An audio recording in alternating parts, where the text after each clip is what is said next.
ಕಡೆ ಯುದ್ಧ ಭೀತಿ, ಮತ್ತೊಂದು ಕಡೆ ನಾಳೆ ರಕ್ತಸಿಕ್ತ ಚಂದ್ರಗ್ರಹಣ. ತಿಂಗಳ ಅಂತರದಲ್ಲಿ ಸಂಭವಿಸ್ತಾ ಇರುವಂತ ಎರಡನೇ ಗ್ರಹಣ ಆಯಿತು. ಸೂರ್ಯಗ್ರಹಣ ಸಂಭವಿಸಿದ 15 ದಿನದಲ್ಲಿ ಇದು ಎರಡನೇ ಗ್ರಹಣ ಸಂಭವಿಸ್ತಾ ಇದೆ. ನಾಳೆ ಮಧ್ಯಾಹ್ನ 3:18 ಗ್ರಹಣ ಪ್ರಾರಂಭವಾಗುತ್ತೆ.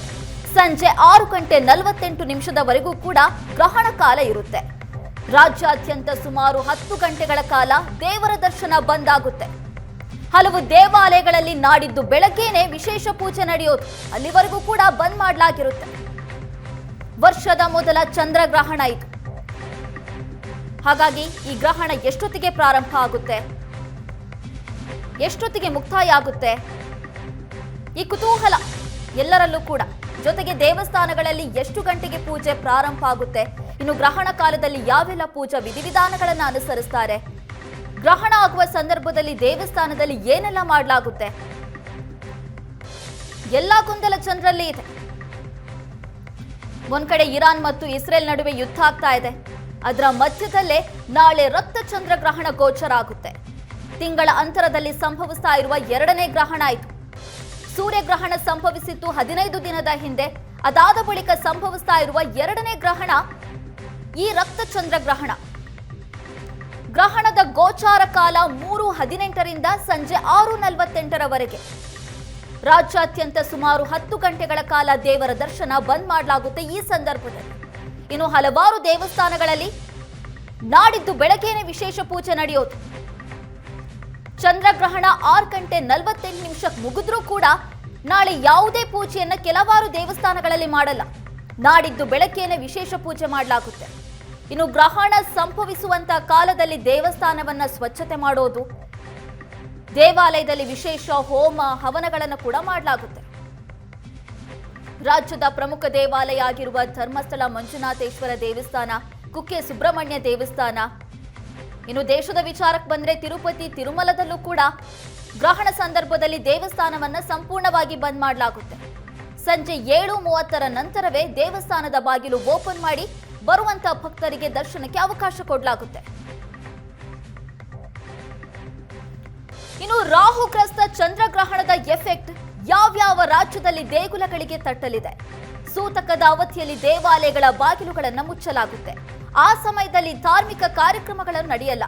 ಬೆಂಗಳೂರಿನ ಗವಿ ಗಂಗಾಧರೇಶ್ವರ ದೇವಸ್ಥಾನ, ಬನಶಂಕರಿ ಸೇರಿ ಬಹುತೇಕ ದೇಗುಲಗಳ ದರ್ಶನ ಸಮಯದಲ್ಲಿ ವ್ಯತ್ಯಯವಾಗಲಿದೆ. ಮೈಸೂರಿನ ಚಾಮುಂಡಿ ದೇವಾಲಯ, ಕೊಪ್ಪಳದ ಹುಲಗೆಮ್ಮ ದೇವಾಲಯ, ದಕ್ಷಿಣ ಕನ್ನಡದ ಕುಕ್ಕೆ ಸುಬ್ರಹ್ಮಣ್ಯ ದೇವಸ್ಥಾನ ಸೇರಿ ರಾಜ್ಯದ ಬಹುತೇಕ ದೇಗುಲಗಳು ಗ್ರಹಣ ಸಂದರ್ಭದಲ್ಲಿ ಬಂದಾಗುತ್ತೆ. ಇನ್ನು ಗ್ರಹಣ ಮುಗಿದ ನಂತರ ಅಭಿಷೇಕ ಮಾಡಲಾಗುತ್ತೆ. ನಂತರ ಬರುವ ಭಕ್ತರಿಗೆ ದರ್ಶನಕ್ಕೆ ಅವಕಾಶ ಕೊಡಲಾಗುತ್ತೆ. ರಾಜ್ಯದ ಪ್ರಮುಖ ದೇವಸ್ಥಾನ ಆಗಿರುವ ಕುಕ್ಕೆ ಸುಬ್ರಹ್ಮಣ್ಯ ದೇವಸ್ಥಾನದಲ್ಲೂ ಕೂಡ ಮಧ್ಯಾಹ್ನವೇ ಪೂಜಾ ವಿಧಿವಿಧಾನಗಳನ್ನು ಮುಗಿಸಿ 1:30 ದೇವಸ್ಥಾನದ ಬಾಗಿಲನ್ನ ಬಂದ್ ಮಾಡಲಾಗುತ್ತೆ. ನಂತರ ಓಪನ್ ಮಾಡೋದು ಸಂಜೆ 7:30 ನಂತರ.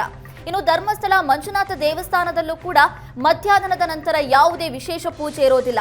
ಬರುವ ಭಕ್ತರಿಗೆ ದರ್ಶನಕ್ಕೆ ಅವಕಾಶ ಕೂಡ ಇರೋದಿಲ್ಲ. ಇನ್ನು ಬಾಗಿಲನ್ನ ಓಪನ್ ಮಾಡೋದು ಸಂಜೆ 7 ಗಂಟೆ ನಂತರ. ಇನ್ನು ವಿಶೇಷ ಪೂಜೆ ಮಾರನೇ ದಿನ ಬೆಳಗ್ಗೆನೆ ಶುರುವಾಗೋದು. ಹಾಗಾಗಿ ಯಾರೆಲ್ಲ ಈ ದೇವಸ್ಥಾನಗಳಿಗೆ ಹೋಗಬೇಕು ಅಂತ ಅನ್ಕೊಂಡಿರ್ತಾರೋ ಈ ಗ್ರಹಣ ಕಾಲದಲ್ಲಿ ಹೋಗದೆ ಇರೋದು ಒಳ್ಳೆಯದು. ದೇವಸ್ಥಾನವನ್ನ ಸಂಪೂರ್ಣವಾಗಿ ಆಗ ಮುಚ್ಚಲಾಗುತ್ತೆ. ದೇವಸ್ಥಾನದ ಒಳಗೆ ಸ್ವಚ್ಛತಾ ಕಾರ್ಯ ನಡೀತಾ ಇರುತ್ತೆ. ವಿಶೇಷ ಹೋಮ ಹವನಗಳನ್ನು ಕೂಡ ಮಾಡಲಾಗ್ತಾ ಇರುತ್ತೆ. ಈ ಮೂಲಕ ದೇವಸ್ಥಾನಗಳಿಗೂ ಕೂಡ ಈ ರಕ್ತ ಚಂದ್ರಗ್ರಹಣದ ಎಫೆಕ್ಟ್ ತಡ್ತಾ ಇದೆ. ಗ್ರಹಣ ಮೋಕ್ಷದ ಬಳಿಕ ಶುದ್ಧೀಕರಣ ಮಾಡೋದಕ್ಕಾಗಲ್ಲ. ಹಾಗಾಗಿ ಗ್ರಹಣ ಸಮಯದಲ್ಲೇ ಶುದ್ಧೀಕರಣ ಮಾಡಲಾಗುತ್ತೆ. ಈ ಸಂದರ್ಭದಲ್ಲಿ ಯಾವುದೇ ಪೂಜೆಗಳು ದೇವಸ್ಥಾನದಲ್ಲಿ ನಡೆಯಲ್ಲ.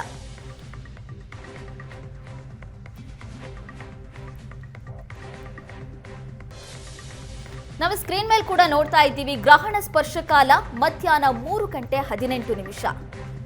ಗ್ರಹಣ ಮುಕ್ತಾಯ ಆಗೋದು ಸಂಜೆ 6:48. ಈ ಸಂದರ್ಭದಲ್ಲಿ ದೇವಸ್ಥಾನಗಳಲ್ಲಿ ಯಾವೆಲ್ಲ ಕಾರ್ಯಕ್ರಮಗಳು ಇರುತ್ತೆ, ಯಾವೆಲ್ಲ ಪೂಜಾ ವಿಧಿವಿಧಾನಗಳು ಇರುತ್ತೆ, ದೇವಸ್ಥಾನದ ಒಳಗೆ ಏನ್ ನಡೀತಾ ಇರುತ್ತೆ ಅನ್ನುವ ಕುತೂಹಲ ಸಾಕಷ್ಟು ಜನರಲ್ಲಿ ಇರುತ್ತೆ. ಗ್ರಹಣದ ಸಂದರ್ಭದಲ್ಲಿ ದೇವಸ್ಥಾನಗಳಲ್ಲಿ ಯಾವುದೇ ಪೂಜೆಗಳು ಇರೋದಿಲ್ಲ. ಅಂದ್ರೆ ಬರುವ ಭಕ್ತರಿಗೆ ದೇವರ ದರ್ಶನಕ್ಕೆ ಅವಕಾಶ ಇರೋದಿಲ್ಲ. ಆದ್ರೆ ದೇವಸ್ಥಾನದ ಒಳಭಾಗದಲ್ಲಿ ಶುಚಿ ಕಾರ್ಯ ನಡೀತಾ ಇರುತ್ತೆ. ಹೋಮ ಹವನಗಳನ್ನ ಮಾಡಲಾಗ್ತಾ ಇರುತ್ತೆ. ಯಾಕಂದ್ರೆ ಗ್ರಹಣ ಅಂದ್ರೆ ಹಿಂದೂ ಧರ್ಮದ ಪ್ರಕಾರ ಅದರ ಎಫೆಕ್ಟ್ ದೇವರಿಗೂ ಕೂಡ ತಟ್ಟುತ್ತೆ ಅನ್ನುವಂತಹ ಮಾತಿದೆ. ಆ ಹಿನ್ನೆಲೆಯಲ್ಲಿ ಗ್ರಹಣ ಸಂದರ್ಭದಲ್ಲಿ ದೇವರ ದರ್ಶನಕ್ಕೆ ಅವಕಾಶ ಇರೋದಿಲ್ಲ. ಪ್ರಮುಖವಾಗಿ ಕುಕ್ಕೆ ಸುಬ್ರಹ್ಮಣ್ಯ ದೇವಸ್ಥಾನ, ಧರ್ಮಸ್ಥಳ ಮಂಜುನಾಥ ದೇವಸ್ಥಾನ ಸೇರಿದಂತೆ ಬೆಂಗಳೂರಿನಲ್ಲಿರುವ ಬನಶಂಕರಿ ದೇವಸ್ಥಾನ, ಗವಿ ಗಂಗಾಧರೇಶ್ವರ ದೇವಸ್ಥಾನ, ಜೊತೆಗೆ ಮಲ್ಲೇಶ್ವರದಲ್ಲಿರುವಂತಹ ಹಲವಾರು ದೇವಸ್ಥಾನಗಳಲ್ಲೂ ಕೂಡ ಆಗ ಸಂಪೂರ್ಣವಾಗಿ ದೇವಸ್ಥಾನವನ್ನ ಬಂದ್ ಮಾಡಲಾಗುತ್ತೆ.